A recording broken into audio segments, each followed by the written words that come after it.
The Jenkins family had just moved into their new home, a large, old house on the outskirts of town. It was the kind of house that looked charming in pictures but had an unsettling air in person. The floors creaked, the walls groaned, and the basement had a door. It was an odd door, heavy and wooden. It didn't match the rest of the house. When Mark, the father, first saw it, he assumed it was just a storage closet. But when he tried the handle, it was locked. "I'll open it tomorrow," he told his wife, Emily, and their teenage daughter, Chloe. "Probably just some old junk in there." That night, as the family settled into their new home, Chloe lay awake in her room. The house was noisy, every sound amplified in the stillness of the night. But then she heard something different. It was faint at first, like a scratching sound, coming from the basement. "Probably a raccoon," she muttered to herself, but the sound grew louder.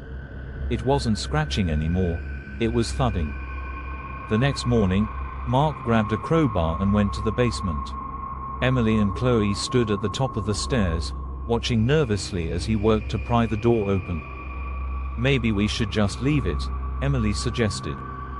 "It's just a door," Mark replied. "What's the worst that could happen?" The door gave way with a groan, revealing a dark staircase leading down into the earth. A damp, musty smell wafted up, making them all recoil. "Another basement?" Chloe asked. "Looks that way," Mark said, shining his flashlight down the stairs. Against Emily's protests, Mark descended the steps. Chloe, curious, followed despite her mother's warnings. At the bottom of the stairs, they found a small room. The walls were lined with strange symbols, carved deep into the stone. In the center of the room was a wooden box, bound with iron chains. "What is this?" Chloe whispered, her voice trembling. "I have no idea," Mark said. As he stepped closer, the air grew colder.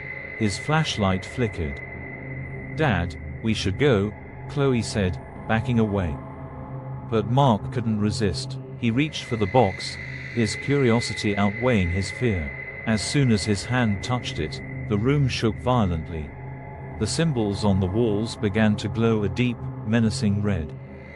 Emily, still at the top of the stairs, screamed for them to come back up. Mark grabbed Chloe, and they bolted up the stairs. But as they reached the top, the door slammed shut in their faces. "Emily, open the door," Mark shouted, pounding on it. "I can't," Emily cried, struggling with the handle. From below, a guttural growl echoed up the stairs. Chloe turned, and her blood ran cold. Something was coming. A shadowy figure with glowing red eyes emerged from the darkness, moving toward them with unnatural speed. Mark pushed Chloe behind him, fumbling for anything to defend them. Just as the figure lunged, the door burst open, and Emily pulled him through. They slammed the door shut and ran out of the house, not stopping until they were far down the street. The Jenkins family never returned to the house. When they tried to sell it, no one would buy it. Neighbors whispered about the strange sounds that continued to come from the basement, even when the house was empty. The door remained sealed, but everyone who passed the house could feel it. Something was still down there, waiting.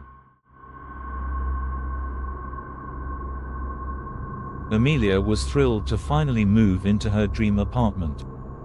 It was a charming, vintage building with high ceilings, ornate moldings, and an almost ethereal atmosphere. There was only one peculiar detail. A single door in the living room was locked, and the landlord, Mr. Graves, warned her not to open it. "It's just storage," he said with a tight smile. "No need to bother with it." Amelia shrugged it off. The apartment was perfect in every other way, and she didn't want to seem ungrateful. For the first week, Amelia barely thought about the door. But as the days went on, she couldn't shake the feeling that something was off.